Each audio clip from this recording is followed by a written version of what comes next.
ଶ୍ଲୋକ 18 ଦ୍ରୁପଦୟା ସହ ସର୍ବାଃ ପୃଥିବୀପତେ ସୌଭଦ୍ରାୟଶ୍ଚ ମହାବାହୁ ଶଙ୍ଖଦଧ୍ୱଜଂ ପୃଥକ୍ ପୃଥକ୍।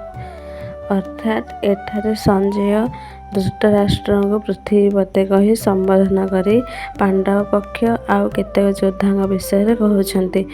ରାଜା ଦ୍ରୁପଦ ଧୃଷ୍ଟଦ୍ୟୁମ୍ନଙ୍କ ପିତା, ଦ୍ରୌପଦୀଙ୍କ 5 ପୁତ୍ର ଏବଂ ମହାବାହୁ ଅଭିମନ୍ୟୁ, ସୁଭଦ୍ରାଙ୍କ ପୁତ୍ରମାନେ ସମସ୍ତେ ମଧ୍ୟ ନିଜ ନିଜ ଶଙ୍ଖ ବଜାଇଲେ।